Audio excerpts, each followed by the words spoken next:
Good morning.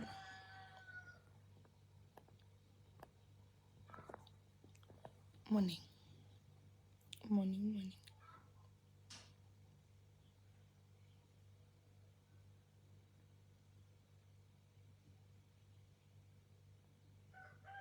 Morning.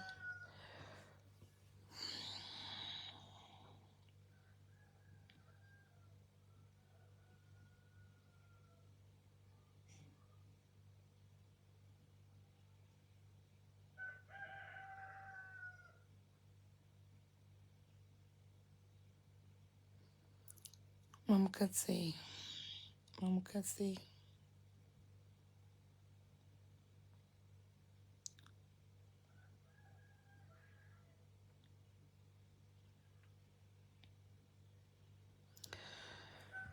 Let's say everybody, how you guys doing? You awake already? Damukao Maxena nai. In fact, we didn't sleep. Nas atina kurara, and I just felt kuti get ndimbo taura Maxena nai. What I'm feeling within me, like within my heart, that I just want to say. Muri kuona kuti mazuva ano kune kamweya kari kutenderera around people. Kamweya ikako kekuti people are giving up to the extent yekuti vanhu vakungofunga kuti dying is the only way out. Nangoti ndingozvitaurawo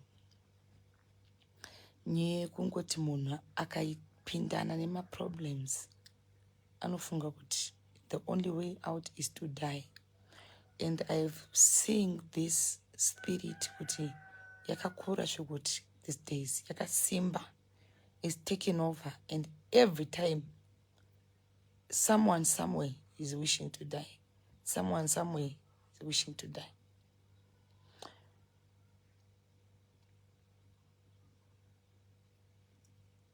Munhu wese in this world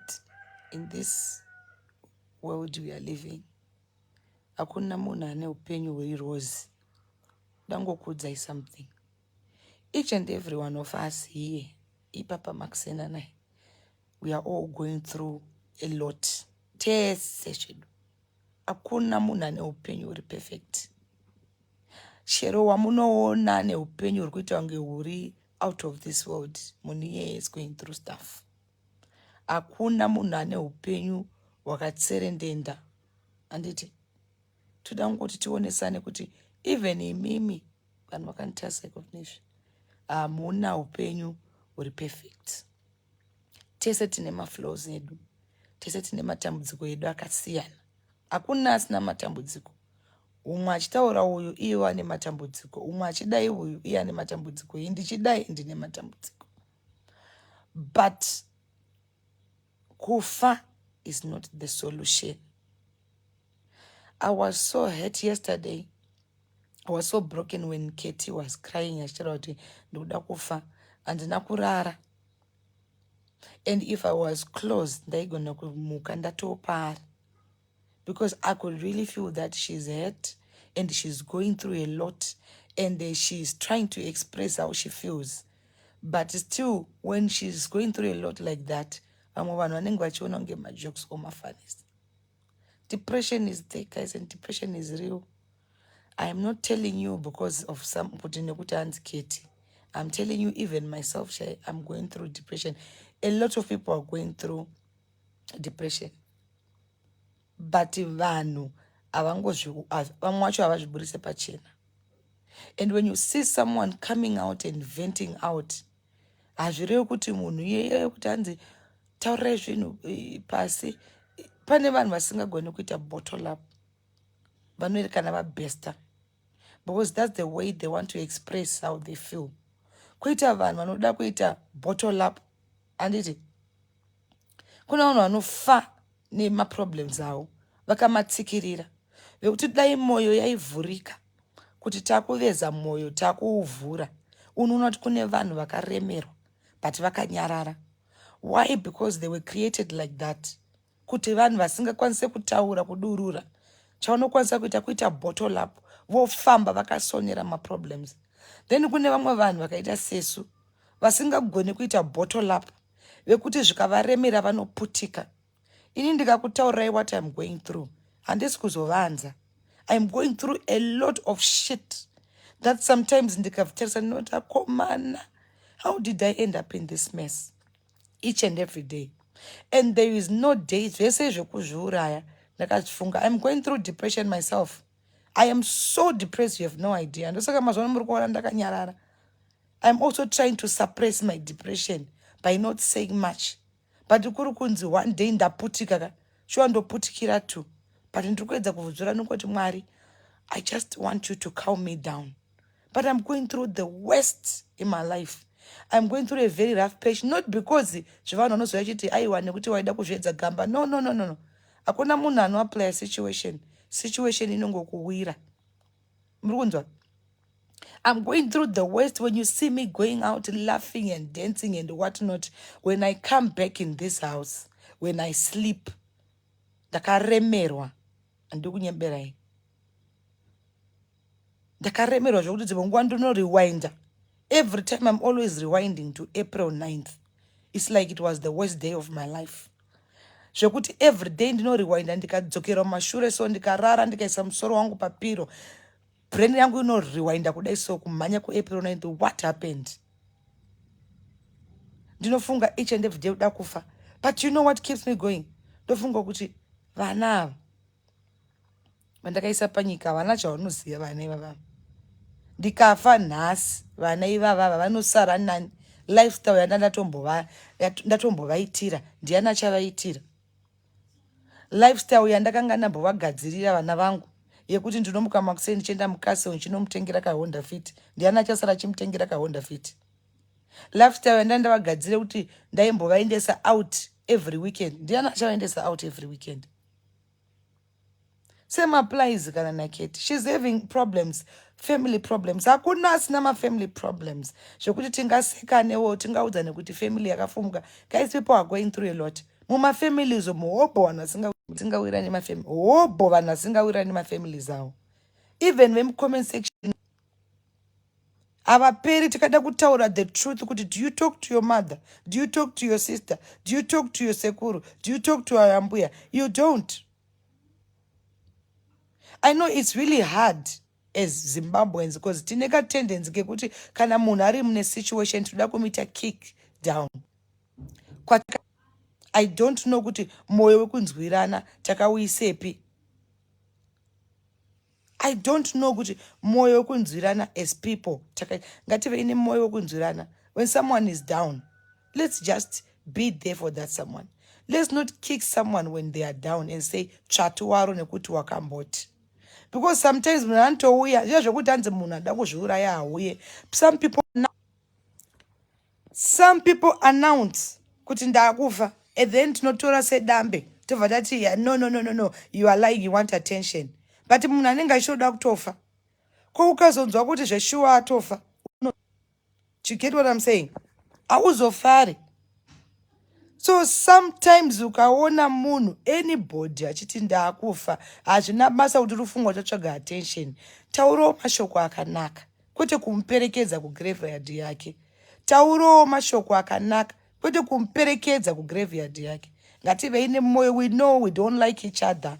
We know we hate each other. We know we are whatever. We know, especially us tiri socialites, public figure, celebrities, whatever we call yourself.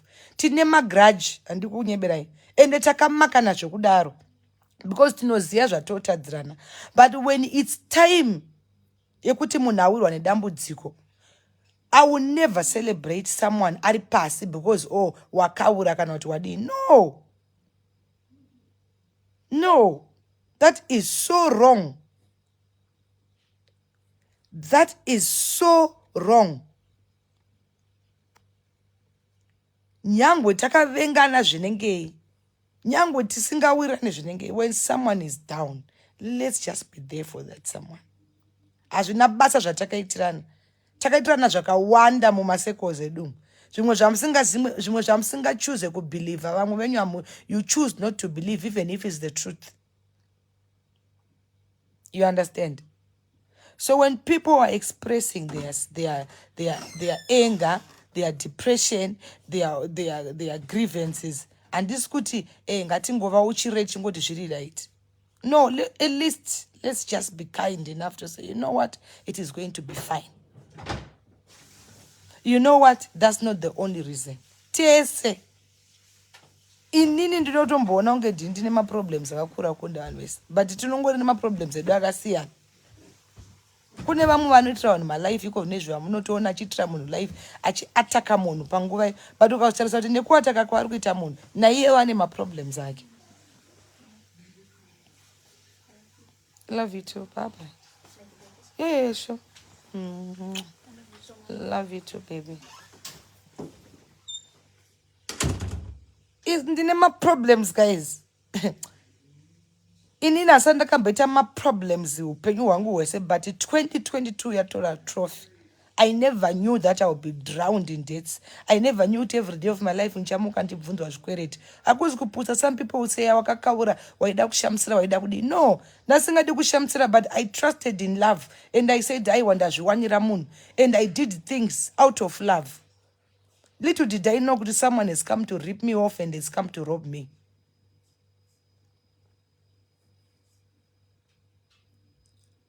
You understand? Little did I know kuti mufaro wangu uchatonhodzwa in 2 minutes. Ndovnoita upenyu. Upenyu unokurwa nesurprise kuti 1 minute unomuka wakafara, 1 minute omuka at your lowest. 1 minute unomuka uri kumusoro, 1 minute ozongopepuka wapasi kudai. Upenyu. But it doesn't mean you should take your life. Especially when you have kids. Don't be selfish. Never be selfish enough to say ndakufa. Kufa, you are only making the devil happy. There are people who can't wait for you to die. Right now. They can't wait for you to die as I'm talking to you. They don't care about you. They don't care at all about kutu. Don't live for people. And don't live to impress people. Live for those who matter in your life. People have become so cold. And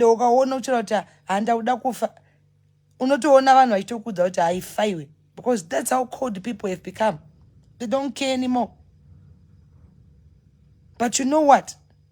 Look at those who look up to you. That strength. But you know what? Even if I want to die, even if the world turns against me, even if everybody is against me right now, what can I do? Let me live for those few who care. Every day, that's a reason enough for me to say I'll live another day. Toda mari yangu ndoda chi. Let me live for these kids. Never be a coward of taking your life because of someone. I'm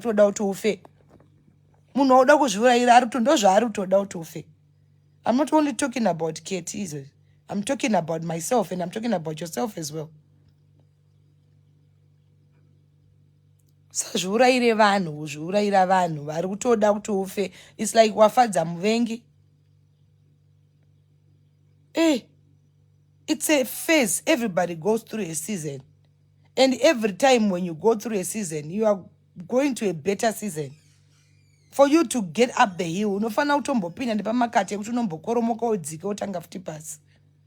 Always say kuti pakambopfura nemari inopfura, pakambopfura neupenyu unopfura, pakambopfura nelaki rinopfura.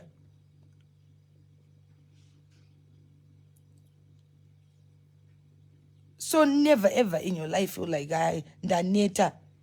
Now I want to give up for somebody. Arikudya makuseni, arikumuka achidya, ende wakafa munhu asuzobumisa zvaarikuita.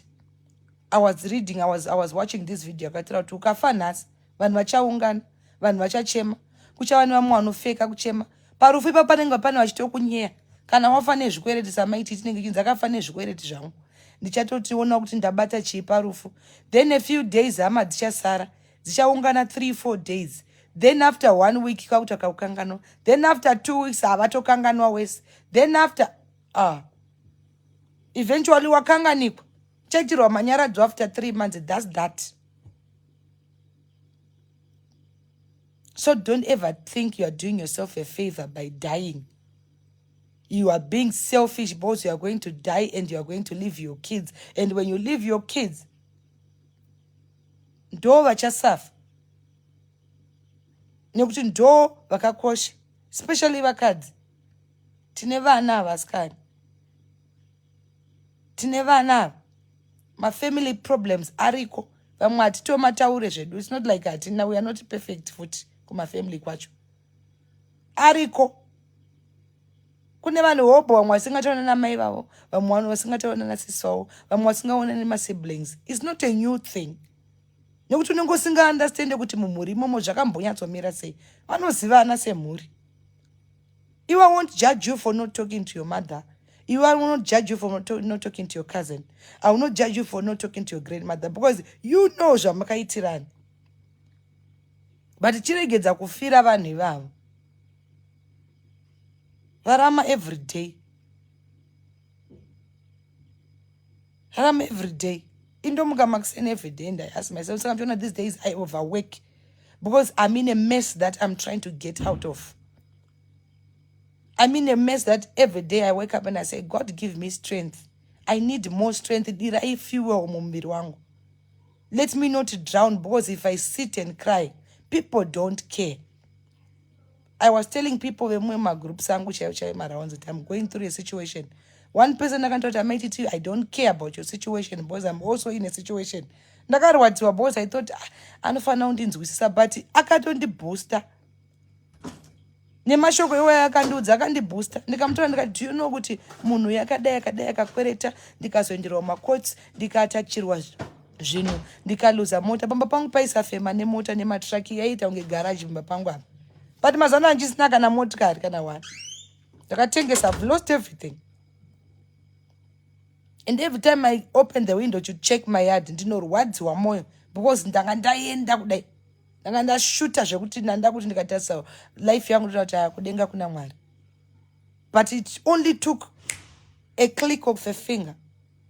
In the name of love, I lost everything like this. And every day I ask myself, why? But why? I don't have answers. But I believe God has something great that He has in store for me. And I believe kuti mawanire andakambozviita zvichauya.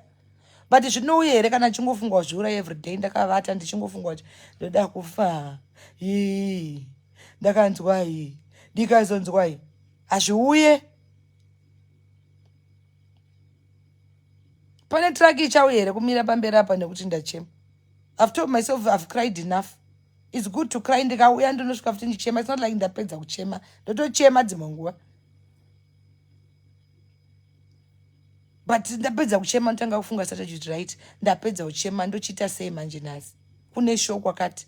Ndoita sei ndoronga ndakadini engo yakadini. Kufamba kwese kwandikuti I'm trying kubatanidza zvinhu. So that ndite catch up. So that ndibhadhare munhu wese. So that zvinhu zvangu zvibatane. So that ndisasikwe because if I die the devil wins. Don't allow the devil to win. For what? Ndozvaari kutoda.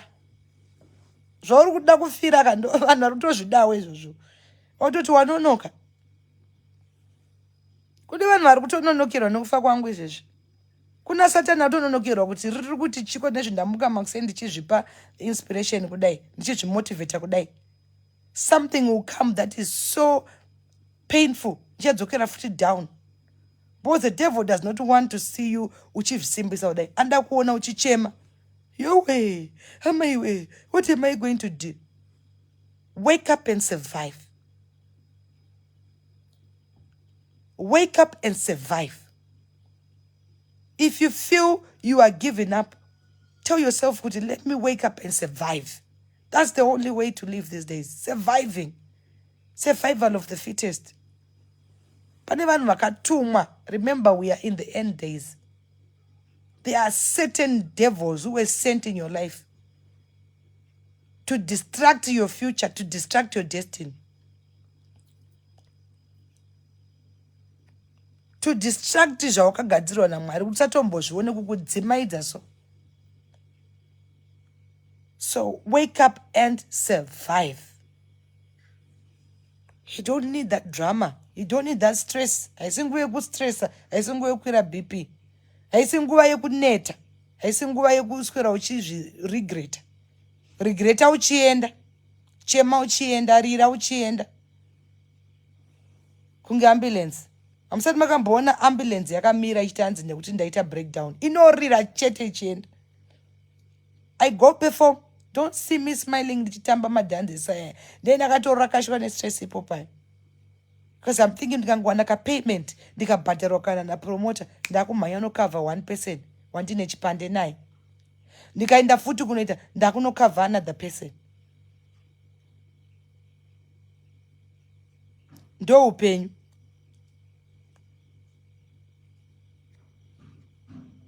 Wake up and survive.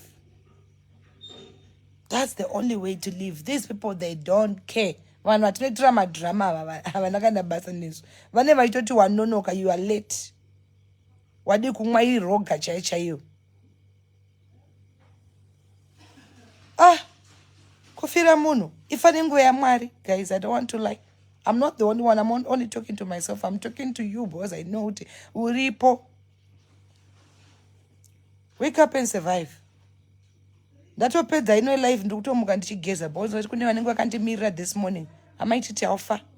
Amaititi mazoita se. Amaititi mari yangu.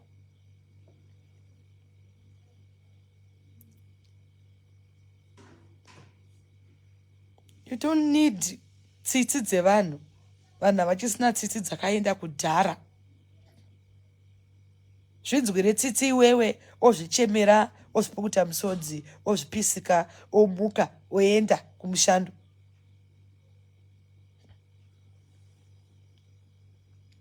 Vanhu vatikushemera havana basa nesu. Havana kana basa nesu. Even sometimes when you try to parade, express our feelings, they don't care. Indotamba nevanhu, vanhu ndotamba nawo ma-contact list angu. Ndotamba nevanhu vane mari, muri kunzwa. Yekuti ndingadai ndisingambochemi ndichiti ndakwenda kunoshanda. I've got so many rich friends. But when I got in trouble, guess what? I've got none who came to help me. But I'm not angry at them. I'm not entitled to their wealth. I learned to accept the fact that this is not my money. I don't have to feel entitled. I made peace with it. Everybody knows I'm in a situation and I'm not going to force anybody to help me. I'm going to help myself to come out of it because at the end of the day, ndindakazvi some situation. So don't expect a pity party from people. Hey, ndine hama dzangu dzandiregerera. No, you are not entitled. Be at peace with yourself and your misery.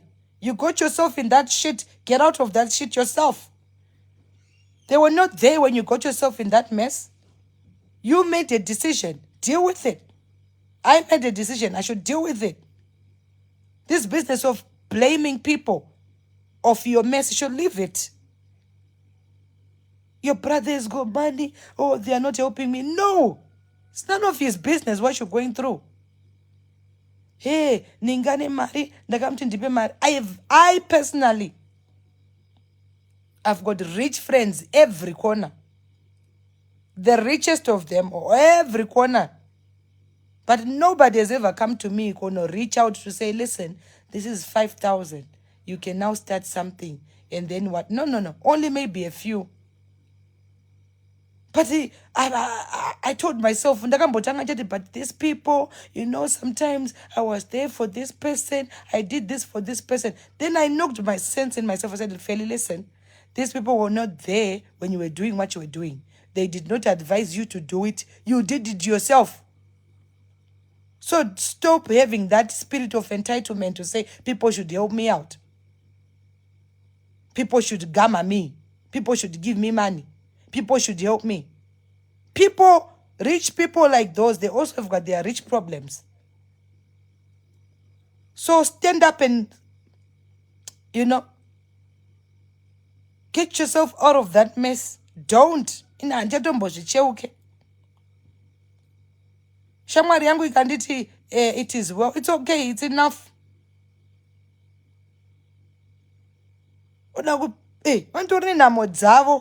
Millionaires, they've got their own millionairing problems. They don't owe you nothing, and be at peace with that. Siyana nevanu. Don't look for sympathy, pity party. Vanhu vese vagogara pasi. Ndakazviudzwa mune rimwe group remarounds. Munhu akanditi Mai Tt, we are also going through a lot. Ndataura nyaya dzangu, ndakaburitsa mapepa angu, ndakaburitsa mapepa ekumakoti, ndakaburitsa chi. I was in my house. It's not even a week. I didn't say it, but I'm saying it now. It's not even a week. I received a letter. Yekuti peace order, and then I'm thinking, when was the last time I spoke to this girl? But when I'm down like this, my ex is going around achenda umakoti achindivigia achiudza my girlfriends ake kuti endai munomupa peace order. As much as he knows that I'm down, he actually wants to finish me off. He does not even have sympathy. Okay, this person is in a situation and ndakamuisa. Ndini ndakaparamura zvikwereti, ndini ndakadai. Haasi kumbozvitsvaga, kwaari kutofunga kuti ndakumupedzisa afe. But hamusi kundionera ndichiuya ndichifara. Ndikuuya ndichiseka. I'm going kumashows ndichiperforma. But it's not like I'm not going through stuff. Ndakaseka so ndakatasa chipepa chakanzi peace order. I am threatening Panache, and I was thinking, when was I threatening this person? When did I last even speak of this child? I don't even remember mentioning her. But ndakangona kabepa kauya pagedi pangwa. Kakanzi, you are summoned to court. Ndakatoseka. I laughed. Ndakaseka ndakati, what is this? I laughed. Ndakaendeswa kukoti. Ndakatoenda and you get to show ndamita same no. So what am I trying to say? I'm saying people who are vachaita care. Whether the ex wako kuti nyango kauya uchichema pamberi pakachaita care. I take care. Ada utokupedzisa. Murume wari kuchemera iwe ada kuti ufe. Oswera uchimuchemera uchimurakidza kuti ndine ma problems. Hausi kuziva kuti utokurongera dende. Hausi kuziva kuti utokurongera dende rekuti dai afa. Naye wari kutofamba kwari kutofamba ari kutokutadza izvezvi. Autoda kuti ufe. Then you are playing him. Hey guys. Hey, ndakufa nestress. Hey, dai murume uyu andinzwa. Dai murume uyu batsira hana basa newe murume uyu.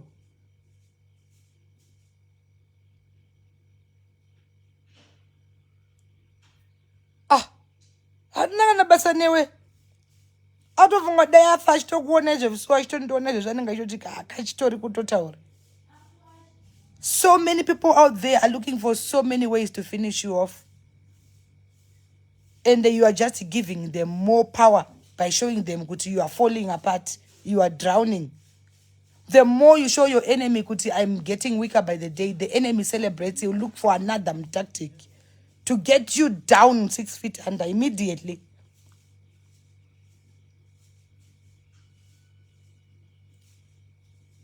Ukarakidza Satani kuti ndiri kukundikana.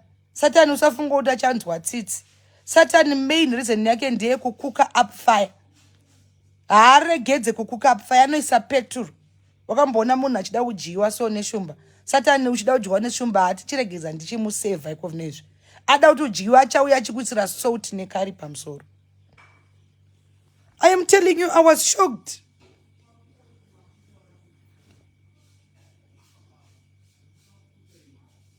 Kuda kunzirwa urombo, kuda kuitwa sei, kuda ku iwe vanhu vakuda kunzira tisi ndo vanhu vakutogara matare eko nezvi kuti ngafi. Uri kutoudza muroi wako every day. Vedu wenda kufa. Iye ari kutoisa uroi wacho. Saka nomntu atakufa utomu update, you're updating them your situation. Stop updating your misery. Wake up and bath and go and work and do this and that. It's life. That's why people say life is full of shit. And that shit, you need to come out of it. Wega, don't need anybody. And at these days, kana muna ayenda, don't expect someone, don't even dream kuti muna achadzoka. Kana muna atoenda ayenda, I always tell myself that. Don't hope or wish. Chakaita kuti ayende, chichi chaita kuti adzoke. This morning wakatoga dai munhu afa izvozvi dai afa. Vanenge vachikutaura mumagroup to mimo mafamily group muri topic yavo. They will talk about you. Mwana uyu atitambudza. Haangofi tizorori. Unotori burden. Why are they avoiding you now? Because you have turned into a beggar and they are fond of you. And they are fond of you. Those people who are kuchemera vaneta newe.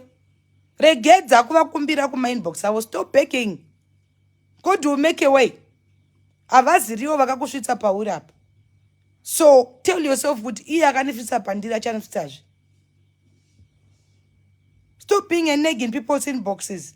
Stop playing that pity part. Stop telling them they don't. Kana wakatovaudza ka1 vakatadza kukupa $5, it means they don't give a shit. Saka ukuzvinetsere. Mangwana, oh, I am drowning, guys. Zvakaoma izvozvi ndafa nenzara. Handiti wato update kuti wafa nenzara. Do you know what they will say? Ah, shame, it is well. Kodai vaifunga vaitadzere kukupa 5 kg yehufu. Kodai vaifunga vaitadzere kukupa matemba. Kodai vaifunga vaitadzere kukupa rofu rechingwa. It means havanei nazvo ifa nenzara iyo. It is well ndo yaunotongowana chete. That should ring something into your head kuti iwangu hapana. Watextira vanhu vangani so far? Wataurira vanhu vangani? Wachifumura kangani? Wataura zvingani? Nhamo dzako wachitaurira vanhu vangani? Vakusvika million. You have become the topic, their topic, you've become their breakfast, you've become their lunch. And when you text them, they will forward.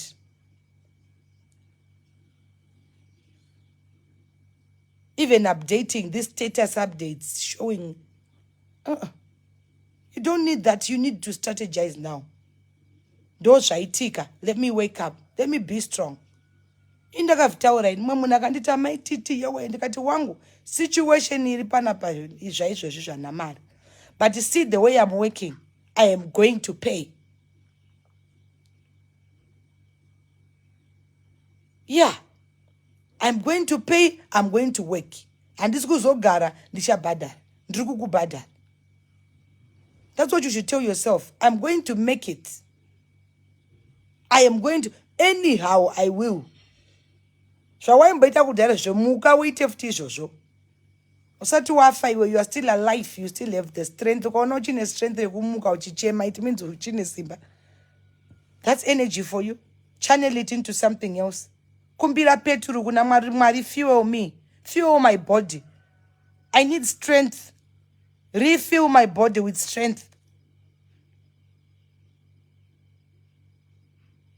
That's what we need now. We need strength. We don't need this drama. We don't need these tears. We don't need this kuchema every day. We need God to refill us. Channel us. Kudza Mwari chai mazuano apachisina zvokudza munhu. Udza Mwari. Talk to yourself. Ida Mwari kana vadzimu vako, whatever you believe in, because people have got different beliefs. Mwari inini ndakundikana. Chindirakidzaiwo nzira ndizive kuti what is the way forward. Zvakatimomotera. Takamomoterwa. Wauri kuchemera nenhamo dzake. Nhamo dzedu dzakasiyana. But nhamo inhamo hatimbofanani. Vamwe tine nhamo dzevarume, nenhamo dzekudyiwa mari, nenhamo dzekubirwa. Iwe kwako une nhamo maybe dzeurwere hwevana, neurwere hwemumba, neuchi. Mumwe ane nhamo yemasiblings ake, nenhamo dzechi. Mumwe ane nhamo, munhu ane nhamo dzake. Even paunotoseka unoziva kuti dzanguwo dzakandimirira. Even paunotaura imwe nhamo kuti ko iye, iwe unotoziva kuti newo dzako dzakakumirira. Uchitopedza kutoseka dzangu zvezvi kuzati dzako utosvika uchitodzitambira dziri padho izvezvi. So when we are in these times, or when you see your neighbor, when you see someone in these trying times, the least you can do, even if you are pretending, is just be there. Ukaona wane mumaguts akakura enough to bring out the witch in you, it means kuti as a human you have failed. Iva nemoyo wokunzwira your neighbor chaiye. Chero neighbor wako waidada. Pane munhu avanti Mai Tt manyanyoshamsira, oh Mwari azondidai, yona aina own trucks, aina own chi, saka makaura. No. Ivo nekamoyo kekungopretenda, alright, kunzwa tsitsi. Alright, it is well. kaona wadarika stage yekunzwa tsitsi ndopo nyatsozvibata toti hazvishuwa iko nezvi changosara kupiwa rusero ndibhururuke ndinoroya.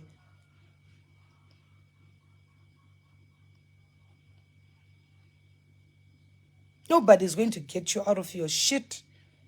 Nobody's going to get you out of your, not even your siblings. Mumhuri chemo mune vana vanoitirana godo. Mumhuri mune maparents. In families, ndezvenhema zvakunzi hanzi vabereki vanoda vana zvakafanana. Kuti vana in a family kana of 4 kana of 6. Mumwe anodirwa kunzi mwana ari America. Inenge ichikunzi mwana wangu ari America. Then pane mumwe anoputa mbanje. Anenge achinzi rombe iri. You get what I'm saying? Zvakatosiyana, and you know what I'm talking about. Rudo rwabereka rumboferwa kafanana.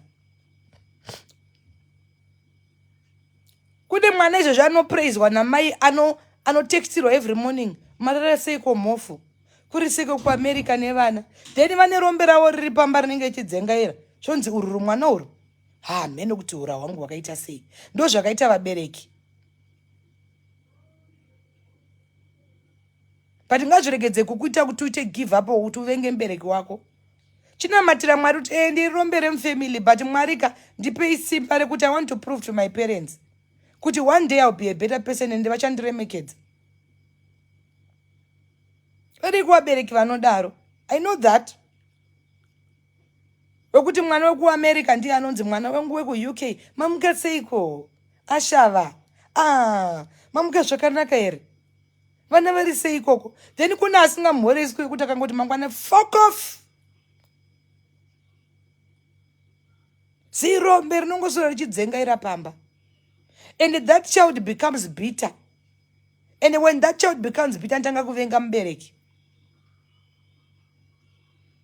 But haisi time yekuvenga mubereki, time yekuprova mubereki. You understand? Itime yekuprova kumubereki kuti listen, inini makaniti ndiri rombe, but I'm going to work very hard. And when I work very hard, I'm going to prove kuti urombe iwoyoyo haugari nekusingaperi. Zvino ukagara everyday uchingochema ndinonzi rombe, uchicha waita chekuti uchinje urombe wacho.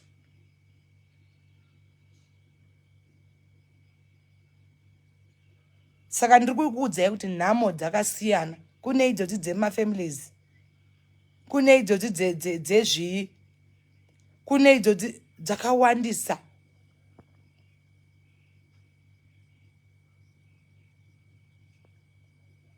Muri kuona?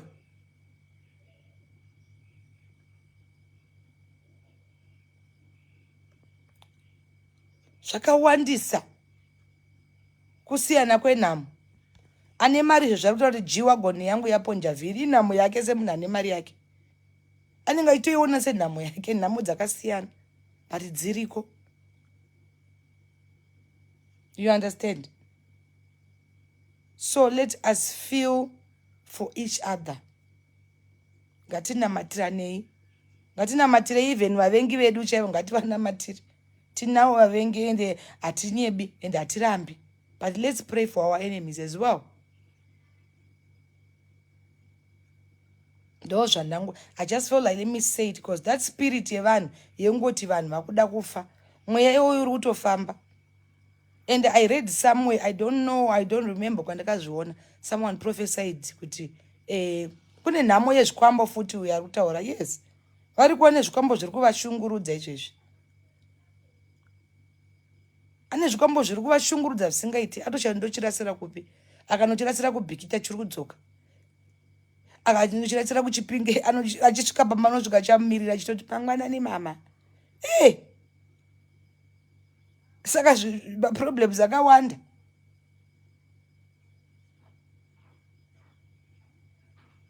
Problems akawanda.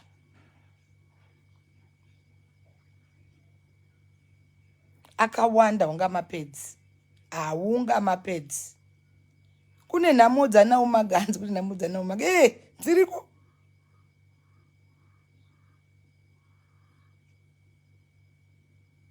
Mumhuri mumbofecha zvokuti love your kids equally. Vantodirwa zvakasiyana. mumwe anodirwa kuti ndifinancial ningirikini, anopa mai nababa mari. Mumwe anodirwa kunzi anotaura zvakanaka. Mumwe anodirwa kunzi anoyananisa. Mumwe anodirwa kunzi akadzikama. You know, zvakatosiyana. Hana uyu but tinacho sincere nematimbofa takamunamatira sorry. Do you know my prayer to him? Ndinogara ndimoti Mwari one day zviratidzei paupenyu hwemunhu uyu. Ndinotonamata munamato iwoyo zvekutodaro. Mwari one day zviratidzei pamunhu uyu. And I know it's a matter of time. Pamwe zvichatozoitika ndakanganwa. As long as ndakanganwa Mwari hawanzouya uchiri kupopota kudai. Ari kuziva kuti uchiri neenga. Anowanzouya wakanganwa kuti nei munhu uya wakazonzwa zvakaitika. Kumberi uko. Kumberi uko ndo paunotozonzwa nyaya dzacho. Zvaizvozvi unogona kuwisha ex yako kudai afa. Mangwana ndomuka itenga mota nyowani. Ogowisha ex yako kuti dai yairohwa nemheni. Mangwana ndomuka itofamba zvekuti iri very healthy. Ogowisha ex yako kuti dai yafa kana kuti dai pane zvaitika zvakaipa kwari. Otonzwa kuti ex yako yaroora yatoone mukadzi yachata. Saka time yatinowanzowisha vanhu zvakaipa kazhinji kacho hazviitike ipapo. Mwari anokumirira kuti udzikame. Kana wadzikama uzotanga vengeance yake. Ameno maitiro ake so. Saka panguva ino nothing will happen to him or anything because ndine zvakawanda zvanenge ndichigunun'una. Mwari anowanzoda kuti chimbokanganwa, wanyatsokanganwa manje, anotanga manje kuita zvaanoita.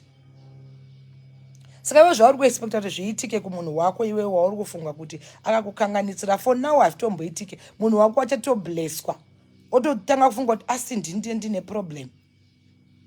Munhu akakubira chaiye anoblesswa zvokuti unoti but sei Mwari ari kublessa munhu uyu.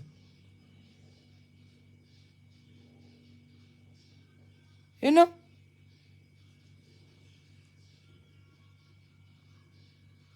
Mumwe munhu watoshura zvakaipa anomuka mangwana akablesswa zvokuti unobvunza Mwari kuti asi Mwari makanganisa.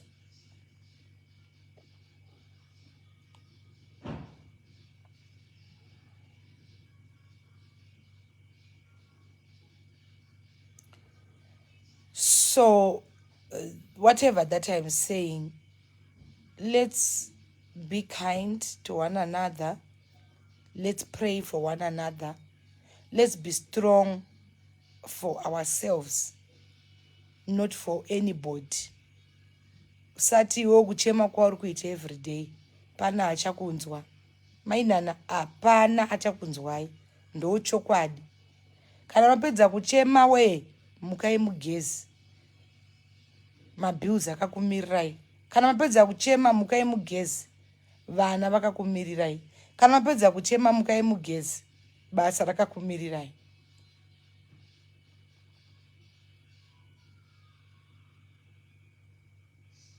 Kuchema hakurambidzwe, munhu wese anochema. Vamwe ndo vanongosarudza kuchemerawo mudende. Kune vanochemera mudende tozviziva. But vachitochema vopukuta voya vosmile like everything is okay. Kozoita vamwe vanobatikana vakaita sesu. Inini ndikanyatsobatikana chaizvo ndinoblow up. That's how I heal. Ivava ndokutaura zvangu handina kubatikana ndingoya kuzongotaura. Anditi, I'm just saying general talking yongoti I feel it's really paining me to see people breaking down. People are breaking down. A lot of people are breaking down because of situations. And I'm just here to strengthen my fellow sisters and brothers. Listen, you are not the only one who's going through stuff. I am also going through stuff. Someone else is going through stuff. Anybody you think is not going through stuff is going through stuff. But how we're going through stuff is different. We are all going through stuff. Don't think your problems are the worst. Pane vanotori the worst problems and the worstest problems. Vamwe vacho havasi kungotaura chete. Iwe uri kutaura, it's still okay for you to talk about it. That's how you feel. It's okay. We won't judge you because tikatosvika zvakasiyana as people. But ndazvisa kuchikutora kukuisa muvhu. Things can't always happen in your way. You can't always get what you want. Pane panotopa zvinotoenda the opposite. zvaunenge wakatoronga. Inini I had a dream ndaiti November ndichange ndamusebhabhu rangu, ndichange ndamupalasi mangu. It was my wish, but life turned the other way. Now I'm stuck. Every time I'm working, I'm paying zvikwereti. Ndikabata mari, it's not like handisi kuibata. Ndikubata mari zvokuti I'm working. But ndikaibata nana cent. Kana rekutenga bacon chaiyo ndaimbodyawo breakfast woti bacon nekazai nonzi kai sausage paside neka baked beans. But iko mune zvauchaite izvozvo wakutongorova dovi, orova tea, orova mboza uchienda ukangowana 100. Kudhara ndaigona kuti ndawana 100 yangu ndoenda nonotenga pizza, Nando's, zvimadrinks zvevana, we hang out, you know. But zvatosiyana. Ikone zvingabata 100 ndotenga kufunga kuti ndakanonoka kupa nhingi uya 300 yake around rekedza ndichikoredzera 100. Ndoenda kune imwe show ndaona ndotopa ya pamusoro, ndakufonera munhu uri papi, mari yako ndaiwana. But it was never in my plan. Pandakaita zvese zvandakaita. Ndaitofunga kuti vandaita izvi I'm gonna get more money.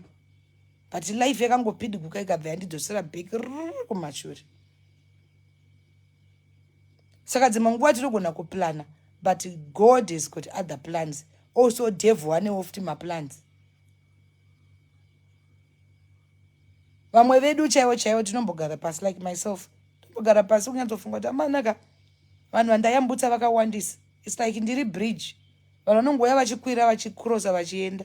Indosiwa ndiri pandanga ndiri. And it hurts me. Because ndikatasa vanhu vandayambutsa soka ndinorwadziwa kuti but sei ndisiri kusvika. But dzimwe nguva ndokuita kwaMwari. Vamwe vedu takangokreatwa kuti tikubise vanhu mhiri. Ana mai mponesi.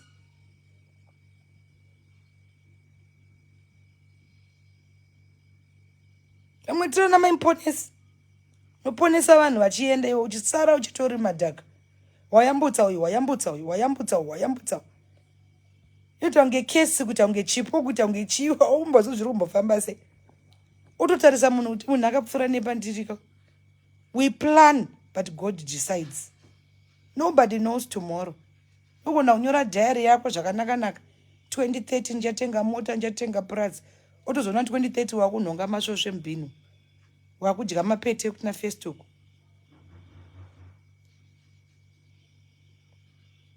This life is painful. I'm telling you. It's very, very painful. Twitter say, let's just live with that pain. Hanzi ndakurwa nedovi wangu andikunyebereni. Dovi chairo kana jam.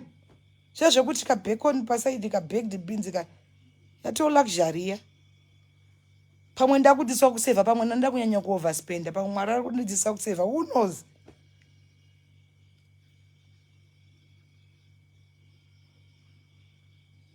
Upenyu, and we have made mistakes. Let's also sit down and correct. Nekuti Mwari anotipa mukana wekucorrecta my mistakes. Some of us have made mistakes. Tine vanhu vatakakanganisira, tine vanhu vatakadii. Unodzokera kumashure funga kuti ndikadai, ndikagadzirisa neengoi, ndikagadzira. Tine also vanhu vakatikanganisira muupenyu. Chega uramba wakabatirira kuti nekuti ndakabidza munhu uyu saka that person owes me. No. Pamwe ndoranga ngori basa rako rekuti mubidzi. Maimponesi, wakatomuponesa akaenda.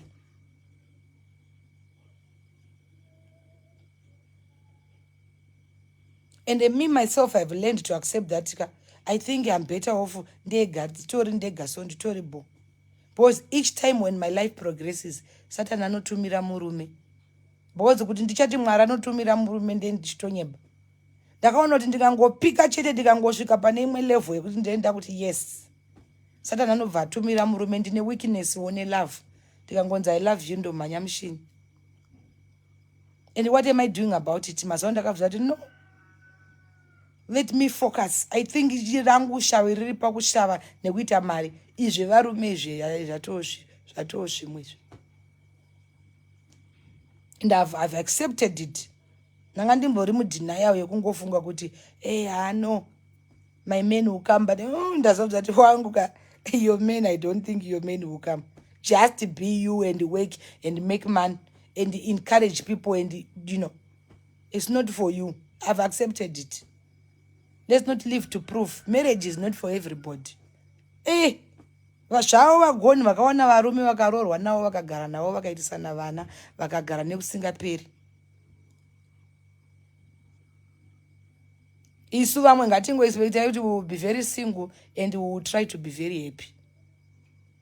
When we need a man, I think we will just find a man, just to do jiki jiki 2 minutes and go. Katingozviacceptai. Mubhaibheri waive masingle mother one. Eumhare. Zviise mubhaibheri pomo zvikwanise mubhaibheri kuti inini ndiri single mother veumhare. Mawisdom. Yeah. Accept it. Nyangwe vanhu vakakuseka because munguva tiri kurorerwa pressure iyo yekusekwa nevanhu. It's high time we sit down and say, listen, I'm not going to live for people.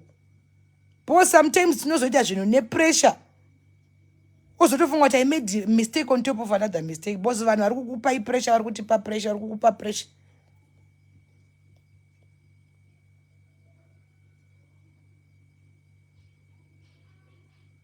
Sararame nepressure.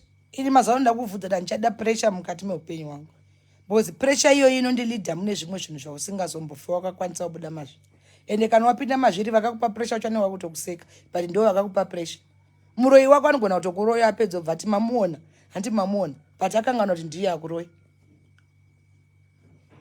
So I have told myself, now I need to focus. I don't need any man. Ndikangoona murume anouya kuningi kwangu achindinyenga chete, ndiri kubloka, ndiri kurova 3,000 kilometers kurova mbodza last. Andichada. Ndaneta nekudyiwa. Ndaneta enda ndichada murume asina mari, handidi, handikanamuona pamberi pangu.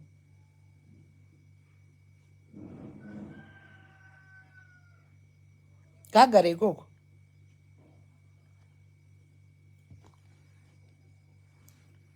Because the next thing is vamwe tinenzwa tsitsi. Vamwe varume vakatogara pasi vakastrategiza kuona kuti amai ava netsitsi zvekuti nevanhu vanobatsira ndidhona. Unoona munhu auya, oh, I was divorced, my wife really treated me bad, akandisiya ndisina kana chandinacho, and the life has become very hard. You know, as a man I'm trying. Unobva ona kaMai Tt kaiko tingoti, oh shame, oh shame, it is well. Izvo uri kupinda mublackmail yezimunhu rakurongera dhende kudhara raronga firimu raro remahara piti pati yatachataura iya yenhema. Vamwe vanouya in form of an orphan. Ndiri nherera, baba namai vakafa, ndikatambura, ndikauya kuno mhiri, ndakatambura, ndikambofamba mustreet. Amai Tt wemoyo wavo wakanaka wakavhurika. Unonzwa kuti oh shame dear. What can I do to help dear? Apazi munhu rakavhurira kukudya zvaro rapedza. Rakuudza samari imwe yekuti tsamwatani ubatikana. So how can I assist? You make it. And atitanika kumuka makusei nemavhesi nemainspiration. Morning it is well. Izvo hapana wakarongerwa dhende kudhara munhu akaita premeditate movie yake kwauri. Siyanai nevanhu vanouya vachita pity party. Hapana zvavanenge vachita pity party. Hapana unherera uripo. Hapana kana divorce yakaitwa iye ndiye akatosiya mukadzi ukazotsvaga mukadzi anokutaurira mashura nezviratidzo. Sanyeberwe nevanhu ivava. Mukadzi wangu rafu yakadita, ndakamubata nechikomba, nema dzega dzega. I'm so unlucky, I'm so hakuna. Siyana nazvo.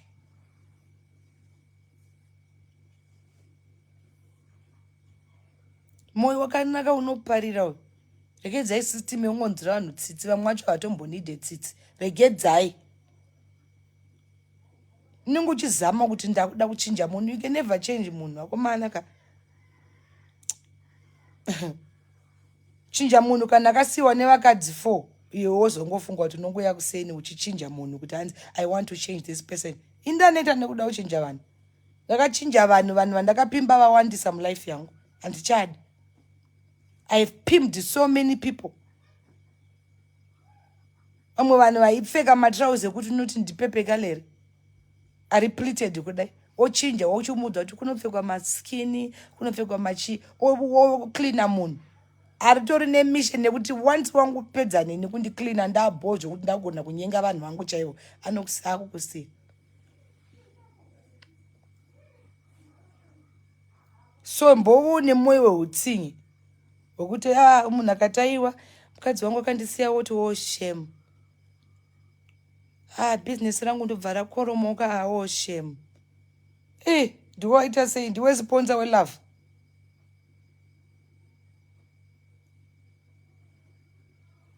Siyana nazvo izvi.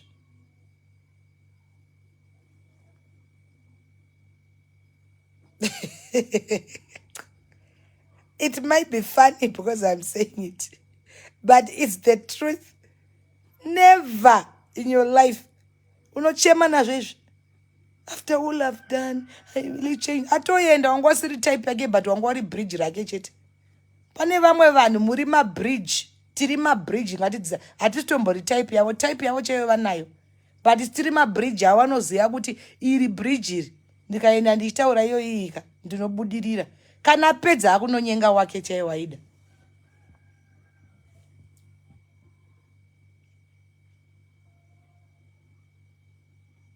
So ngatikaziva izvozvo tinobatsirika. Chiregedza kuda kuita bridge remunhu. Hauzi klasi yake munhu yeye wauri kupimba. Uri kumpimba klasi yake chaiyo. I'm telling you.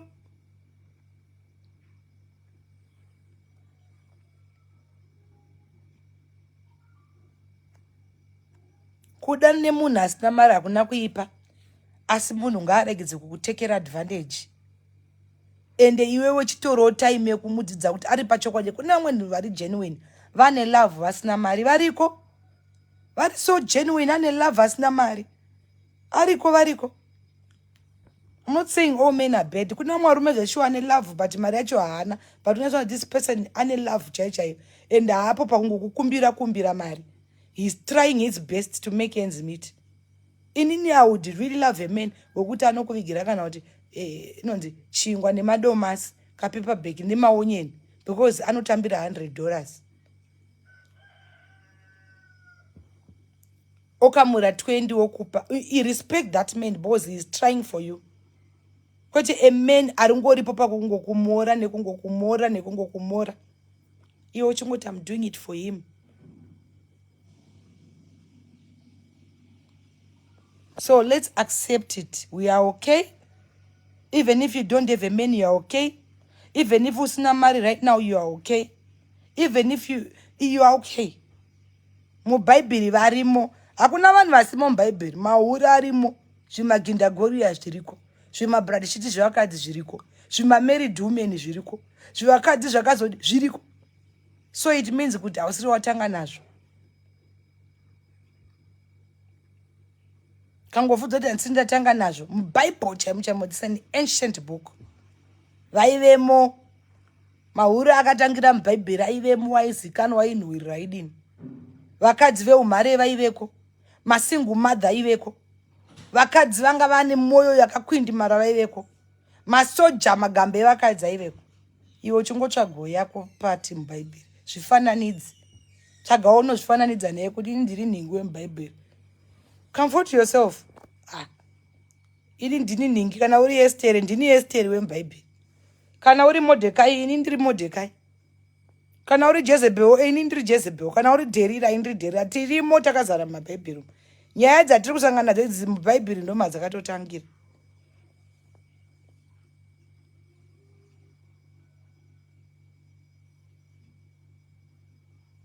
I think I have spoken to you zvawanzwawo. Ndisina wandakananga but ndichitaura kuti mweya wekuzviuraya ndo pane nyaya ngaubve matiri. Mweya wekungoti ndakufa ngaubve matiri. Sometimes unogona kuti wakufa uchijoka but it's a spirit. Remember when we talk there are demons listening. So that pressure of when you say I want to die, that pressure will start coming. Unogona kungotaura in a way mashoko ane simba. We say things out of anger out of hate, out of pain, you wish to die, you are inviting a spirit of death. Then that spirit starts coming. It's going to get very powerful to the extent that it's going to suppress you and it's going to take over. And it will force you to do zvawanga usingafungiri.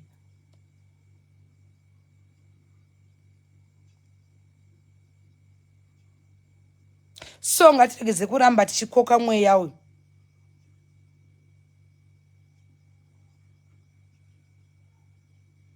You might say, ndakuda kufa nekuti wakatsamwa. Indombozviita. Notomboupdatewo mastatus wayo. Pandozofunga kuti hai.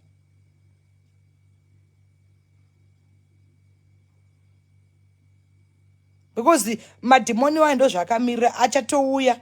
Anogona kunge ari kumfa kosuku. Mangwana achafamba achasvika pamarimba apa. Mangwana watora zvenda kufa achakrosa robot achasvika pakuwadzana extension. Mangwana achafamba ari kukuvhistira mbijana mbijana. Achazouya zvine simba zvokuti even if usisade. Zvakafanana nemadrugs. Unotanga uchati ndingangoputa kawana. Opesera wa an addict. So let's refuse and rebuke mweya yekuda kuzviuraya.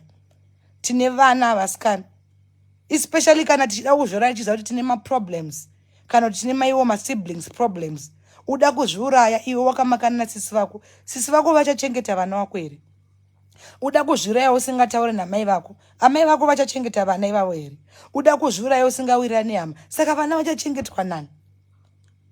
Ini ndiri kunamata kuti Mwari ndipei simba, mundivhurire nzira, ndikwanise kushanda, ndikwanise kukavha zvese zvandiri behind mabills, madebts. Ndiregedze kuramba ndichingofunga akandiisa mai, because kuramba ndichimufunga kuti kundibatsira, chindipai nzira dzekubhadhara maproblems aya, nekuti come out of it.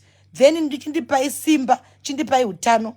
Indoda kufa vana vangu varoorwa, kana vachiroorwa, kana vasingaroorwi, kana kuti vachidi. But I want them to be old enough to say, Mom, now I've got a house of myself. I'm driving, I'm working. Then ndofa zvangu. Ndoziva kuti ndakafa vana vangu vakugona kunotenga chingwa. Ukandifa izvezvizvi, vana vari kuchikoro uyabuda mamona mwana wangu achindikisa achiti Mom, I love you. Ungouya achingonzi Mom is dead. Munofunga kuti acharamba ari muno mumaubhireni. Anopedzisira kumusha kana kubhoira uko. Kana anopedzisira kubudirira uko.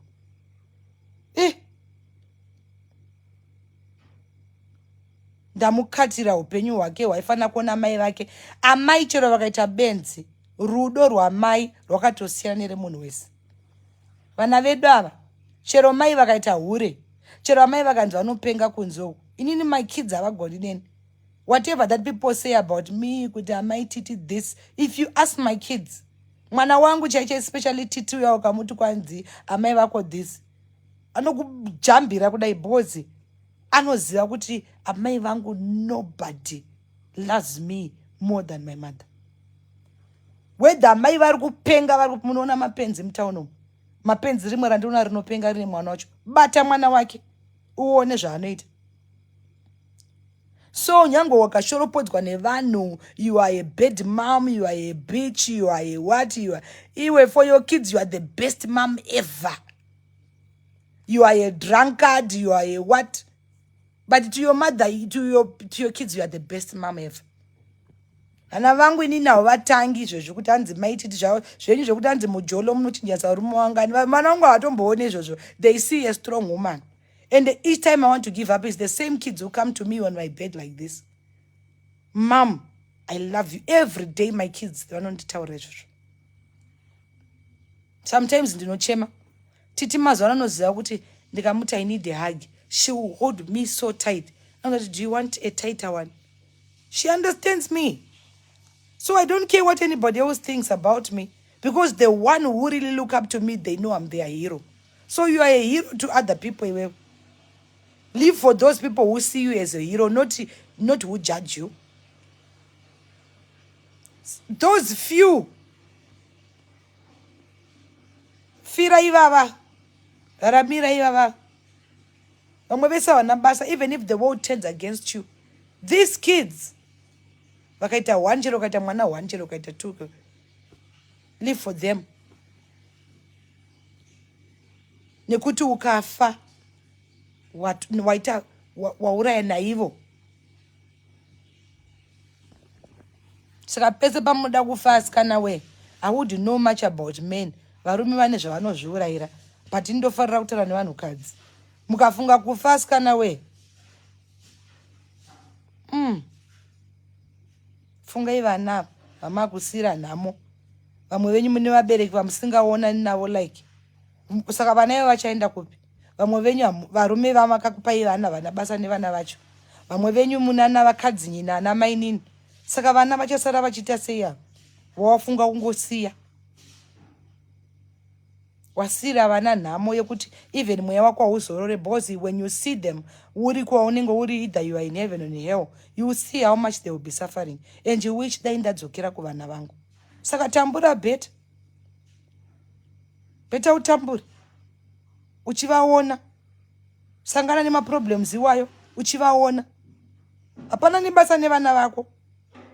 Do you know why they love your kids? Because you are there today. Ifa uone kuti vane basa nevana vavo. Ifa uone vanoita kunzi woenda kwaaniko kuno kune vanhu vakawanda saka vanogona kutoseparatwa pamwe wangu wachirira vana vako vari pamwe chete mumwe akuitwa kubhikita mumwe kuzhombe vana vaseparatwa because amai vavo vaenda.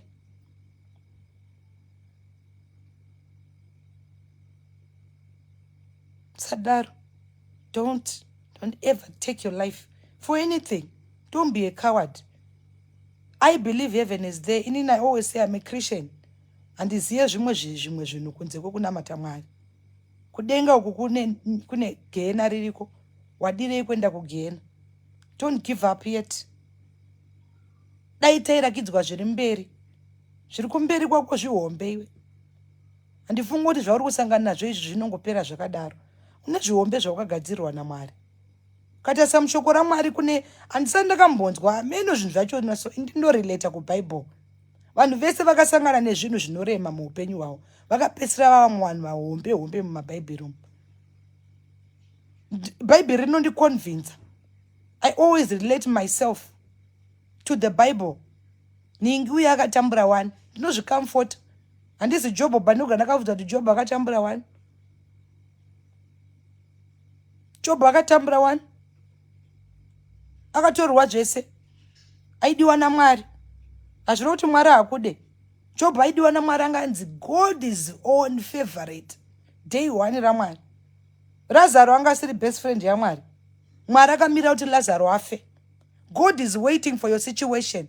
Hausati wafa saka Mwari asati akuya. Mwari akutoda watonyatsofa wangu. Izvozvo uchitori mupenyu. Uchiri right. Ari kuda problem iyo yantosvika kumapena kumagopu kumapena chekuche uchamona choyo.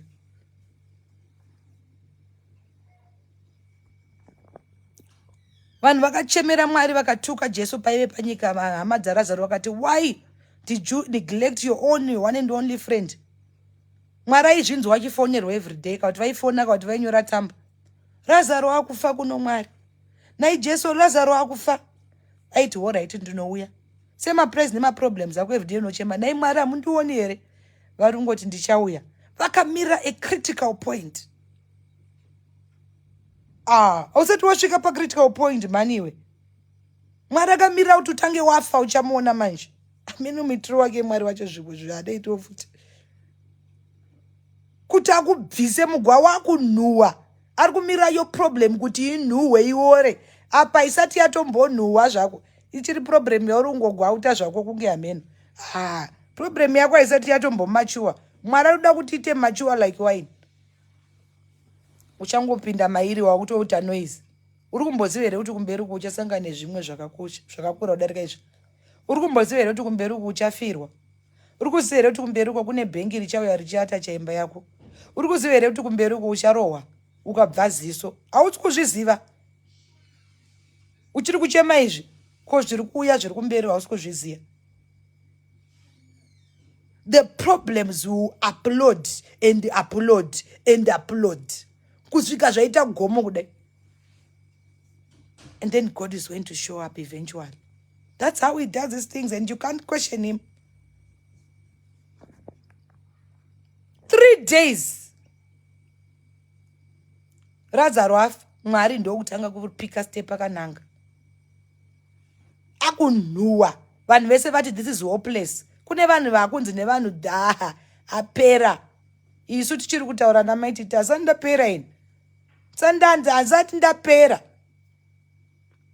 Kune vanhu vakunhonga vakutopenga izvo zvisove kuti kana kuri kutanda achari kutanda akutonhonga mabhini. Mwari ndo paakuuya ipapo. Iwe uchiti yaa zvaitika. God is waiting for that situation. Kuti azviratidze kuti I will still get you out of your mess. You will come out of that mess. You will come out of that financial mess. You will come out of that sickness. You will come out of that stress. You will come out of that depression. You will come out of that blood pressure. You will come out of that.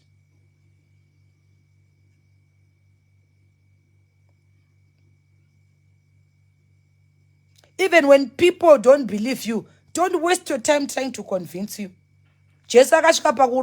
People did not believe. Even when they believed, they chose to sacrifice. Kune zvauri kufira vanhu vachitoziva kuti uri right, but vanhu vari kuda kungoti ufe nyangwe uri right. They don't like you. You can never change a person to like you if they choose not to. Don't try to convince people to love you. They don't love you. Accept it and make peace with it. Havakude. Don't change anybody. I have lived my life trying to convince people. But each day I try, further away they turn against me. I have shown proof kuti wona izvandaitwa. Still people chose to turn away. I have shown V1 ones kuti wona interim situation yakanzwa itso nemunhu. People will still say we don't care. Die. So why are you wasting your time trying to convince people to love you, to feel pity for you, to come your way? Avadi. Jesu akarovererwa pane mumwe uya mambo mufarisi kwavakaenda kuya hanzi averenga. Vanhu vakati ngaroverwe. Akati ndaona pasina chakaipa pamusoro pemurume uyu. Vese vanhu vaiti ngaroverwe vaitonyatsodzidza kuti hapana chakaipa pamusoro pemunhu. But they chose to ignore the fact that hapana chakaipa, vangoti munhu ngaaroverwe. Kune vanhu vari kuti rovererwa ufeiwe. Some people are hated for the truth.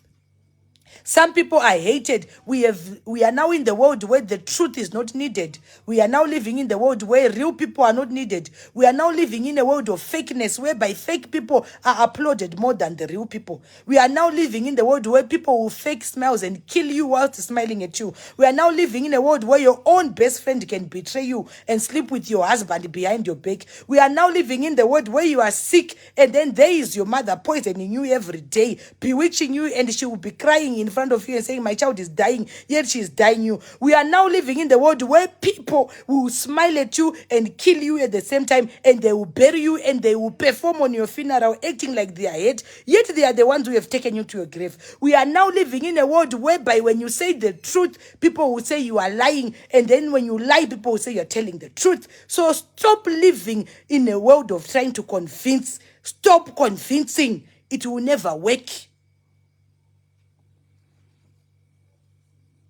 We are living in a world where the devil is dominating more than God himself.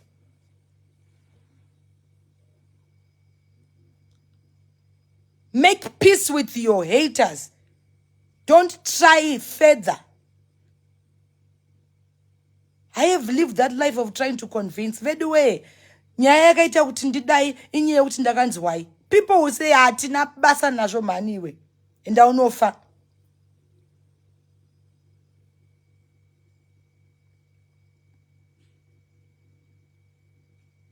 Someone is going to hurt you. You are going to cry. What will people do? They are going to laugh. They won't sympathize. They will say, "Wawacha." Saka uri kuzvinetsera ine kuchema. Watadzirwa nehama yako. You want to prove a point, guys. Muri kuona zvakandita. Unopenga uri kutandabotso.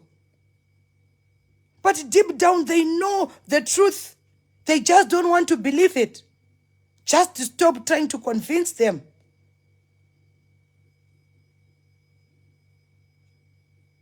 This season is one man for himself, God for us all.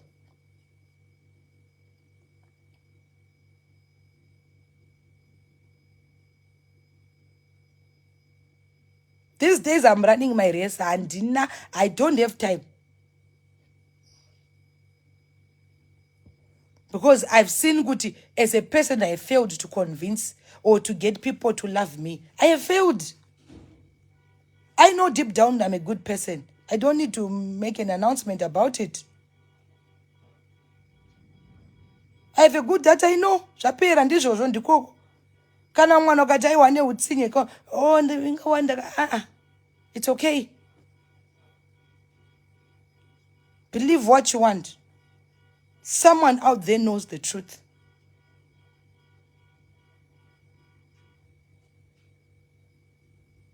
And it's very depressing. You are trying to say your side of the story. You will never convince them. Jesu angaita sei? Akafidha vanhu, akapa vanhu hove, akapinda mubhoti, akanyaradza storm, akavhura mapofu, akarapa zvirema, akarapa vaikwenya vai, maperembudzi, akadini, akatsi zvizvo asina kuita. But crew millions of people who were against him for doing the good things. Makambomaona madrama aJesu? Isu takakura tichimaona, ndo aitichemedza tichikura. Nevacho vaakatoitira, vamwe vakamuramba.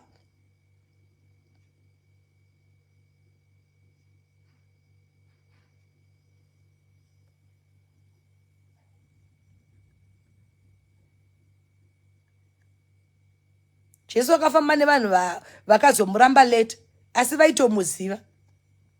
Vese vana Peter vana Judas vakamutengesa. They sold him for a few coins. Une shamwari dzakwewo dziri kukutengesa kuvanhu for a few coins. To deal with him. Mupedzerei. But they are so close to you like this. Wavatadzirei hauna, but they are selling you out. They are selling your problems out. They are selling your tears out. They are selling your secrets out. But wavatadzirei. Vamwe venyu muri kutovafidha. Vamwe venyu munovafonera, come let's go out. Come uya kunotiende kwakati. But they are selling you out. They will realize that iwe watotanga wafa. Saka vanhu ndosaka vachizonzi uri kuexpectwa kutendwa iko zvinezvi. It's not gonna come, Tombi. Gratitude is not going to come. Do you know the only time when they are going to appreciate you, and the most painful part is they will appreciate you when you are dead. If I want zvauchaitwa nevanhu. If I want kana uchida kumbozvizama. Rest in peace. Maruva. A casket white. Unopfekedzwa a beautiful outfit. Uchaitwa makeup. Uchasprayiwa perfume. Only when you are dead. That's when people are going to start saying good things about you. Now, when you are alive, vaitei. Chaona kuiswa kwaJesu pamastatus kana wafa. Munhu wese. She was a good person, or he was the mighty, he was a... Jesu zvakamutorera rufu rwake kuti vanazoti mwana waMwari. Iwo saka wanga uchiti pane achazorealiza. Vacharealiza when you are dead. Chaona zvauchaitwa kana wakafa. Kana wafa. Munews chaimwana vachikutaura, oh, rest in peace. Kana ndiri seni, ndoziva kuti ndichachemwa zvisingaiti. I know that. Me, I can foresee my funeral. I'll be on everybody's status like this. I'll be on everybody's WhatsApp like this. I'll be all over. But when I was alive, nobody gave a shit. Saka unongonaka chete kana wafa. Ndo zvaunofana kungozvidza kuti ndichanaka kana ndafa. Zvimwe vhese zvauda kutoita yato drama. Zvekuda kuconvinza vanhu rato drama. Vanhu havasi kuzomboconvinzika chero ukachema wakapidigura musoro uri pasi. Chero wakatadzirwa. Vanhu havasi kuda kutomboziva kuti wakatadzirwa. They don't care.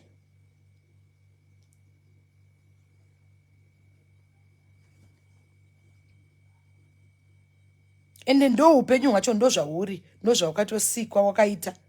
You will only be appreciated when you are gone.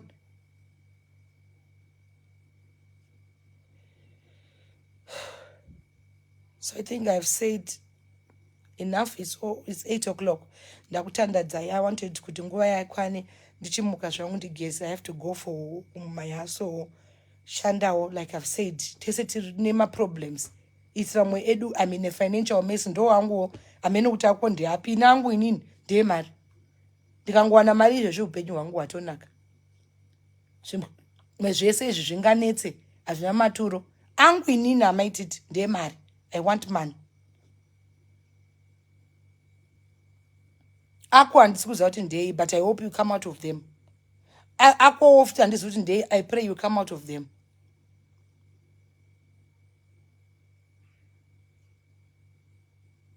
But as long as we are still alive, tichine kamoyo, ngatingove nemoyo wakanaka, wekunzwirana, wekungokomfortana. Ngooni kamoyo ngo to your neighbor, it is well, it is going to be okay, it is fine.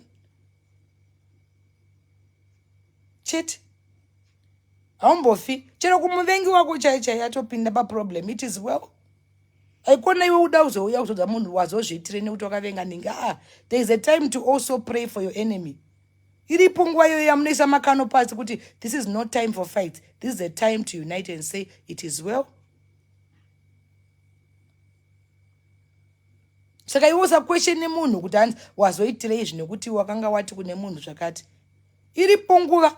Kana munguva yehondo chaive varungu nevatema handivaizomboisa futi makano murungu wosangana nemutema pakati kudai vomboita anonzi manegotiations. Kana aramba vodzokera kuhondo. Ndo upenyu. Munoitana zvamunoitana, moita zvamunoitana, moitana zvamunoitana, but munogona futi kuzoita futi talking terms. Hondo chaidzo dzaHitler dziriko, Ukraine neRussia. Usafunga kuti havasi kutaurira nanodzana uya Putin naningi. Vari kutombofonderana shamwari. Saka wati wewe ningirikini tokondinya. Usafunga kuti Putin haana moyo. Usafunga kuti yewe kuUkraine haana moyo. Vari kutodawo kuti hondo ipere. But pane zvinenge zvichitarisa, but vane time yavanotombogara pasi and they negotiate. That's life. And that's being human.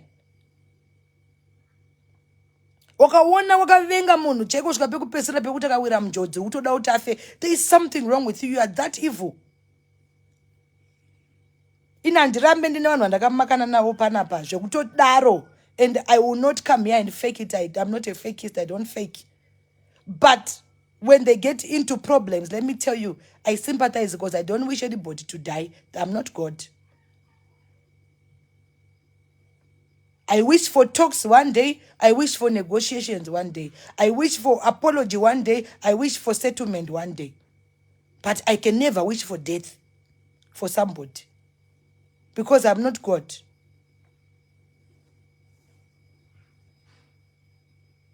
Togona kuya tikaitirana madrama panapa, tikaita zvatinoitirana panapa, but you can never wish somebody to die.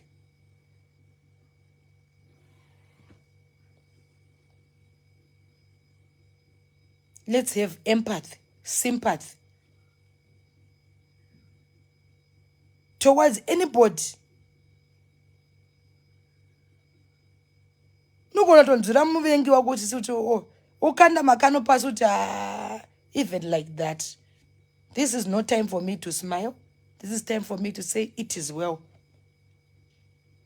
Kana right, kana mafunga ukondinya nehondo mukondinya. Don't life yacho.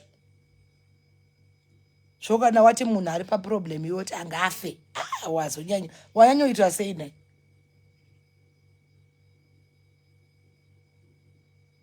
Wanyanyoitwa sei?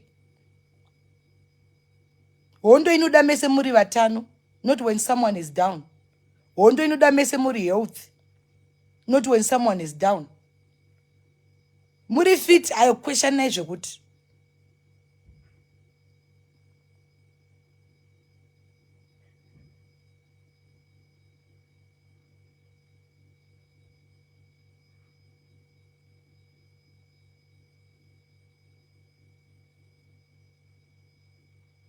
Mweya yekuda kuzviuraya ngaibude matiri. Mweya yekuita give up ngaibude matiri. Hapana chisingabudike, hapana chisingaperi. Isu chaiye tiri kuchema kuti mabills achavei achazodini, but ari kutokamuka wani. Richam every day. Pana chinondirwadza musi unonoita over the weekend ndakabata kamari hana kutenga kana sendreburi handina kutenga kana anything yakangopfuura ikanonhadzurudza mumwe aida mari yake ndikandadzoka kubva kumushando uri papi ndikabhadhara and I'm feeling relieved every day. It takes time but eventually I'm going to be free from debt, free from my problems, and I'm going to be the bubbly Mai Tt who is debt free, who is debt free. So work on your problem. Set yourself free. Bichana bichana.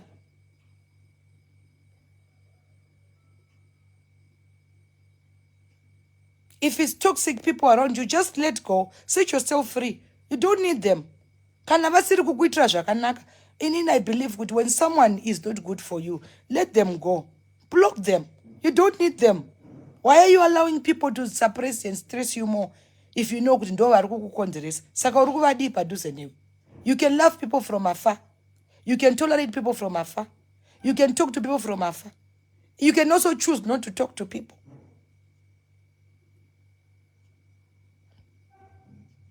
Set yourself free from pain. Kamura pain yacho. Haiperi, yes. Because ukufunga kuti munhu uyu ndakamuitadzirei. But ikamure mbijana mbijana.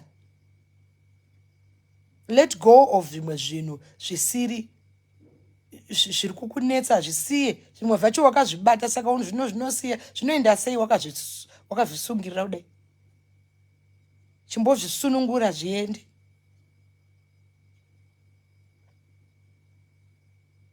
I'm going to be in Bulawayo on the 29th of October. I think in January ndakambotaura nezve naive ndiri pane imwe flea market yandaive ichiri ground floor. Tikadaidzira tikati vanhu uyai mubhadhare mari pachange pachivakwa maflea markets. Vanhu vakauya vakabhadhara. So now my flea market yakavakwa, it's now a very beautiful place. So I'm coming to launch the ground, which is now a flea market. Kana uripo uri kuda kuya also advertise zvinhu zvako, make sure you get in touch with me. Ndifonere kana kuda kuadvertise business rako ndinenge ndirimo ndiri kutsvaga mari handitika ndibata Mai Tt ndine shop yangu ndauti muye mboro wachi life undipowo chimari ndikuda kuraramisa mhuri. That's how I'm working. Andirarame nekuba pane uyo ari kuti anzi ndo zvinokupa kudya mari dzevanhu dzemarounds. Handina kudya mari dzevanhu dzemarounds. Ndiri kumashure nemari dzemarounds. And handirambe kuti ndiri kumashure. I told vanhu vangu vemarounds kuti guys, give me time. Ndiri kumashure because of a situation. Handingazouye ndichikuudza zvese. And handirambe zvauri kutaura. Hapana mari dzemarounds dzandakadya. But ndiri kumashure ndakatononoka kubhadhara because I was in a situation. I got in a financial blow yekuti ndingadai izvezvi zvekutaura kunoku ndiri panze. Zvimwe zvinhu hatizoye tichitaura. And I had to save myself from the embarrassment and pay. Ndakakoromerwa zvimwe zvikwereti zvinotyisa. Ndofunga vamwe vacho maivaona vachiuya pano vachitaura zvikwereti zvaityisa kuti ninga akatora mari yangu, akatora 8,000 yangu, zvikazodai zvikazodai. And I've been working my ass off in the background to pay everybody. Ndini ndasiya ndatakura cross yacho ndakaitakuriswa, ndakaitiswawo. It's life. Tinombofunga kuti takangwara upenyu zvinoitikawo kwauri, zvakaitikawo kwandiri. Ndakasiwa ndiri mufinancial mess, but I'm working towards it. Handina munhu wandatiza chikwereti, ndakati everybody calm down. I'm going to pay all of you. I'm going to make sure kuti I square everybody. Handiti zvinonimirira zvakanaka. Handiri kukunyeberai. But what I like is I'm not running away. I'm only working my ass off. I'm overworking to pay everybody. And I apologize kuneva ndanonokera kubhadhara. It's not like handisikuda. That's why I always explain to pay time. That's why you saw me selling cars, because I'm trying to make sure kuti handisuda kufa nechikwereti. Ndofa nechikwereti vanhu vangu vosara vachitorerwa zvinhu zvinozondifadza here. Ndo zvimwe zvandoda kuraramira izvozvo, because I'm in debt and I want to pay everybody. And this is how I'm going to pay everybody. I'm going to work. Kuuya kunana UK, kuya kuzoshanda, kuda kuenda kwese kunana Botswana, kuda kushanda, because I want to raise money. Handigone kuba, handigone kuroya, handigone kuromba, chandogona kuita kushanda, because what I know about myself, ndiri mudzimai anoshanda. Even vese vavo vemarounds vamwe vazhinji vakakwanisa kushanda. Even that person kwatiri kunolauncha flea market, it was through mikando yedu that now she's got that whole big yard avaka maflea markets. Ndiriwo munhukadzi aitombo raise vanhukadzi. Danhasi I'm still empowering women, but dambudziko randiwira ende randiwira kudaro handina kutiza kuti nditi aiwa handisi kuda kubhadhara or what. No. I am facing my problems and I am working towards them and I'm going to pay everybody. Hakuna munhu wandichasiya and handisi kuzofa ndine munhu anoti Mai Tt vangava nedhora rangu. No. I'm already paying. Zvikurukuru ndakatopedza. Pane zvikurukuru zvaityisa. I'm happy kuti ndakakamura. Ndapari nani pekutiwo zvimwe zvachona imari dzinonzwisisika. So 29 I'm coming to Bulawayo. Ndiri kuuya kuzoita official opening that free market mubulawayo. Official opening iyoyo ndoda kuti muuye muone. Kana mamusati mabhuka free market wayo pachine space, come through mubhuke mutengese zvinhu, muise zvinhu mutengese. Upenyu kushanda, simba mukaka rinosinina ziya rako, handitika yerera ziya uchishanda. Pantori space, muchaona how beautiful that place has become. Vakavaka mafree markets akanaka pari smart. So come through and see me. Kana une basa rauda kuti ndite mubulawayo ndifonere. Ndibate panamba dzangu 0773633381. Undipowo mari ndokuadvertisera. I am very good. Ndo zvimwe zvandikapiwo chipona mwari chekuyambutsa vanhu business wise. I know how to market. Ndikakumaketera chinhu chako hachizombosari chiri chega. Uchinototi chibudirire. Ndo chipo chandikapiwa naMwari chekuti ndikuitise mari. Saka iwe uchinditsvaga undipowo mari, iwe ndikuitise mari. Handiti? So call me on my number 0773633381. Ndinenge ndapinda mubulawayo 29 ndichishanda ndichitsvaga mari ndiraramise mhuri. Takadaro then musi wa19 tiri kuuya kuUK kuuya kuzoshanda kuti ndiraramise mhuri.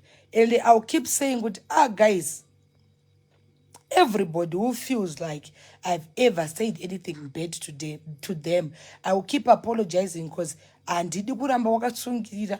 Usafe une chigumbu changu inini. Kana ndakakukanganisira ndisunungure so that upenyu hwangu husununguke. Iwe zvisunungure zvakare from the iwewo kana wakatondisungirira wakazvisungirira futi unogona kutosungirira blessing yako boss wakasungirira Mai Tt pane zvavakakutaurira. Kana pane zvandakakutaurira zvakakurwadza ndisunungure undiregerere. Kana ndisunungure usununguke. Ndoda kuuya kuUK nchifara nemunhu wese. Handisi kuda zvema-enemies. I've had enough of grudges and people who say and advertising munotangira pamari. Ndinotangira pamari and it depends nebasa rako hama yangu kuti unoita chi. You know pane ma small scale business, pane ma big scale business. Saka sometimes ma prices angu anoendera noone kuti unoita basa rakaita sei. Ndinaro rate card rangu but sometimes ndikaona kuti basa rako uchiri kutanga ndinokuchipisirawo so that handikutorera, handisipo pakukutorera, ndipo pakuti uzokwanisawo kuita profit. Saka kana kabasa kako kari kadiki unotaura kuti Mai Tt indoita basa rangu rakadikiwo rakadai ndokuchajovhindira nebasa rako. But kana uchida rate card rangu ndinaro a rate card that I can show you. Okay? Ndinaro rate card that I can show you kuti rate card rangu tino negotiate. There is room for negotiating. Indakapiwo chipona mwari, ndikapiwo platform ine vanhu yekuti ndikaadvertise business rako vanhu vanozara. Saka ndibatewo ndikutsvagawo mari. Handiti uku ndichitengesa, uku ndichitsvaga mari, uku ndichidini, ndikutsvaga mari yekuti ndibhadharewo zvikwereti. Handitodiwo upenyu hwangu hauziwe zvikwereti. Handiti? Yeah. So let us link up on the 29th. And please give us details of the flea market. Flea market, my details ari pazasi pay life inoi. Ndakaposta nezero the flyer. If you go on my page, just scroll and it can scroll on my page, you will see and pantorine address pa flea market yo ku Bulawayo. Kana usati wawana pekutengesera zvinhu zvako, that flea market is so beautiful. Uya ubuke uise goods rako utengese and pa center pe town. Hanzi mura uye uzondiadvertisera but basa rangu idiki. Ndo zvandiri kutaura kuti kana basa rako riri diki, don't worry, I'll charge you according to basa rako. Ndine ma red card but kana usati wano mari une ka little something ndinotongotambira. Hanzi mari hairambwi. Handiti I will still tambira your money and advertise your business. Hanzi ko MC pamuchato imari. MC pamuchato ndinowanzoita 1500 but tino negotiate still. Handiti Anzina uyu unblock people who you have blocked. I'm sorry, that one I can't. I nambotara zve toxic people. There are people vakatongondaka vari kunze ikoko nekuti chero ukava unblocker they will still come and say painful words. Ndakambotaura kuti pane inonzi critic positive criticism yekuti Mai Tt zvamaita I think makanganisa pakati dai magadzirisa zvakati iyo inotamburika kozoita yekuti iri zihure iri wane varume vangani. I can't allow you to come on my platform to insult me. For why? For the what? For the why? Because do my numbers. Pane mangu my numbers are very toxic. Ekuti rungogarira kutukwa every day. Unomadi. I want people who build me, who nurture me in a good way. Varipo vanhu vanotombotaura mucomment section vekuti utoziva kuti apa zveshuwa munhu ataura fact chokwadi kuti ngoti Mai Tt hadi kuudzwa chokwadi ungandudze chokwadi chekuti ndiri hure handidika kunzi ndiri hure ndinotokublock because chokwadi chandinoziva ndechekuti handisi hure ndinongoziva kuti you know you understand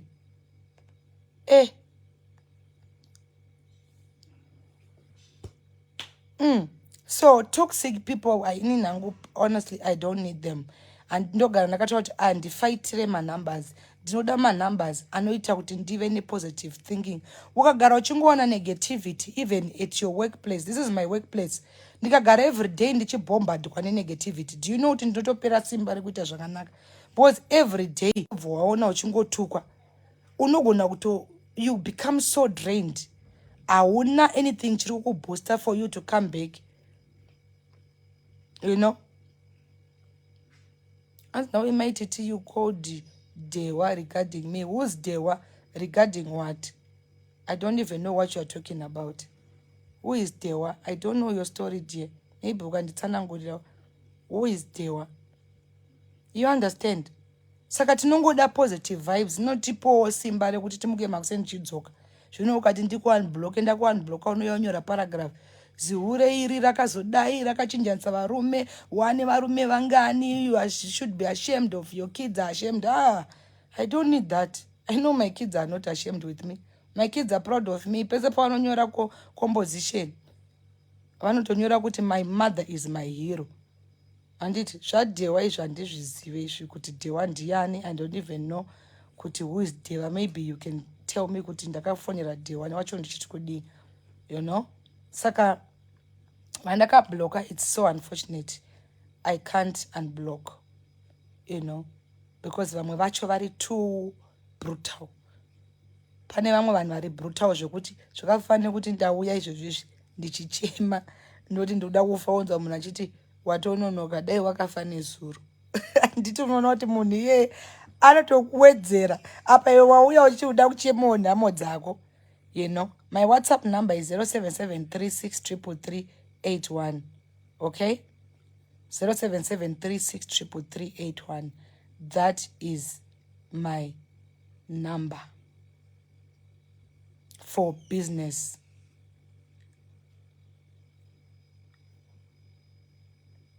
Meno we are kungo woman comment section. I don't know why people would, is it attention seeking or what? All right. Now we imbuya ku Mozambique. Takambouya ku Mozambique kawana. Hi. Hi, how are you? I'm good. What? Initi don't Katia. I follow you all the time, and I really admired you. And there was the last time Pongo Prepare Live, you were saying something so nice. Mechitaura, which uplift avanu, which taura needs health. Inini, I'm from Mozambique, but Nakakura kukwamtari. Second, no understand Shona English ne Portuguese. Second, live yaku, and I was so moved. Urikuta nezve health inini ndogara kuno